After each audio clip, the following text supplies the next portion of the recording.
জানেন ঘরের মধ্যে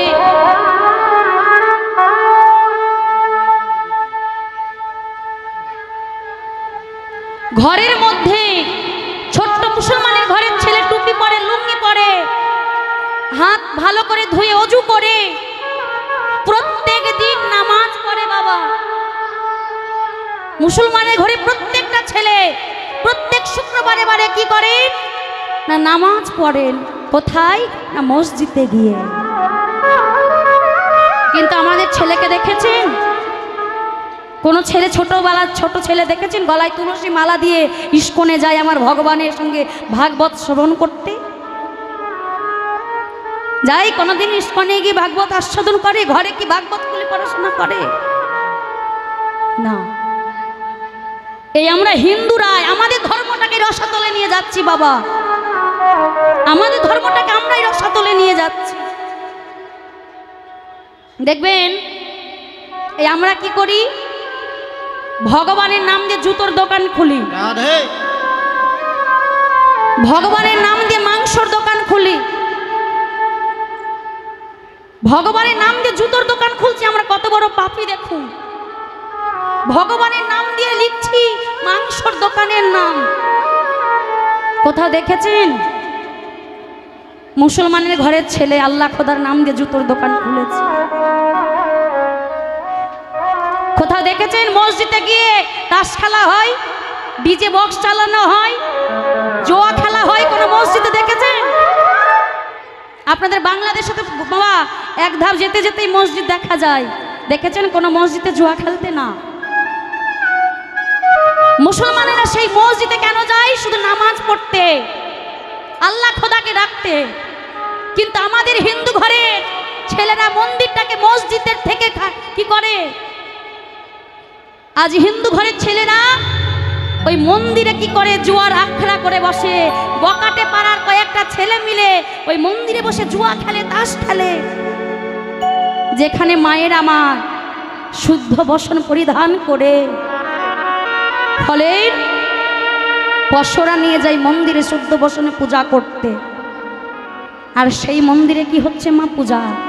পূজা না হয়ে বকাটে ছেলেরা বাবা তাস খেলা আখড়া করে তুলছে। তাহলে আমরাই তো আমাদের ধর্মটাকে নিচু তলে নিয়ে যাচ্ছি, রসাতলে নিয়ে যাচ্ছি। আমাদের জাগতে হবে, সচেতন হতে হবে। আজ যদি নিজের শ্বশুর শাশুড়িকে খেতে না দিই, কালকে আমিও তো ওই জায়গাটাই যাব।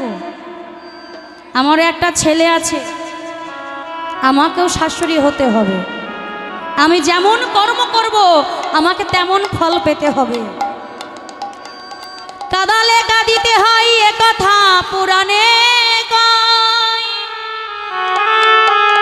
কাদালে কাঁদিতে হয় এ কথা তো মিথ্যা নয়। আজ তুমি কাঁদাচ্ছ, কাল তোমাকে কাঁদতে হবে। এই সংসারে যে যেমন কর্ম করে তাকে তেমন ফল পেতে হয়। বাবা, আজ তুমি পিতামাতাকে কাঁদাচ্ছ, তোমাকেও কাঁদতে হবে। কারণ এই সংসারে যে যা কর্ম করে তাকে তাই ফল পেতে হয়। ভগবান কৃষ্ণ পর্যন্ত পাপের ফল ভোগ করেছে, আমরা তো দূরের কথা। মা, যিনি ভগবান কৃষ্ণচন্দ্র, সে নিজের পাপের ফল ভোগ করেছে, আর আমরা তো দূরের কথা। তাহলে আমরা কি করি? দেখবেন মা, আমরা আমাদের দায়িত্ব থেকে দূরে সরে যাই। আমাদের ছেলে মেয়েগুলোকে মানুষের মতো মানুষ করতে পারি না কেন?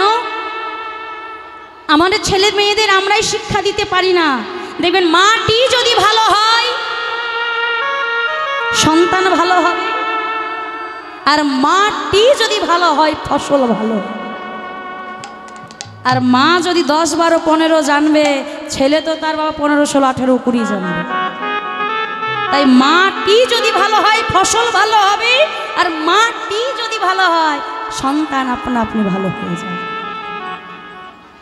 নিজের সন্তান মাকে আগে ভালো হতে হবে। যে মা কৃষ্ণ ভক্ত, সবসময় নিজে যেমন ভাগবত অধ্যয়ন করে, ছেলেকে ভাগবত শেখাতে হবে। বড় বড় স্কুল ইংলিশ মিডিয়ামে পড়ালেন, বিদেশে পাঠালেন, ছেলেকে উচ্চ শিক্ষায় শিক্ষিত করলেন, কিন্তু কোনোদিন কৃষ্ণ কথা শোনালেন?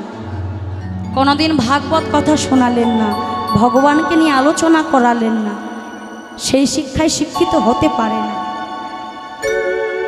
দেখবেন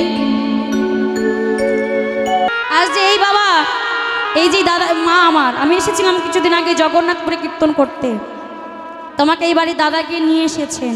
তো এই মায়ের বাড়ির, এই বাড়ির মায়ের নাকি মনে বাসনা হয়েছে হরিবাসর করবে। আহা, এইটা কয়জনের হতে পারে গো? কোটি টাকা থাকলে মনে এত ভাব আসে না যে এত বড় হরিবাসরের আয়োজন করবে, কোটি টাকা থাকলে করতে পারে না। কিন্তু এই মা তার ছেলেকে বলেছে, খোকারে আমার হরিবাসর করার বড় ইচ্ছা, তাই মামার এত সুন্দর হরিবাসরের আয়োজন করেছে। আমাদের জাগতে হবে গো, আমাদের এরকম হরিনাম আরও করাতে হবে, কৃষ্ণ নামে ডুবতে হবে, জাগতে হবে, আমাদের সচেতন হতে হবে।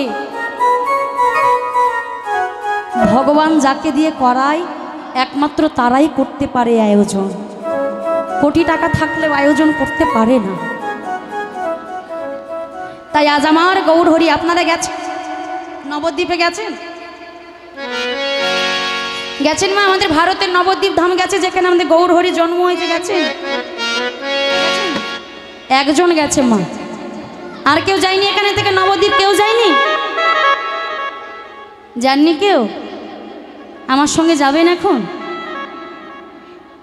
যদি যান তাহলে হাত তুলুন, দেখে কারা কারা যেতে চান। আর বাকিদের কি মা হাত দেয়নি নাকি? হ্যাঁ,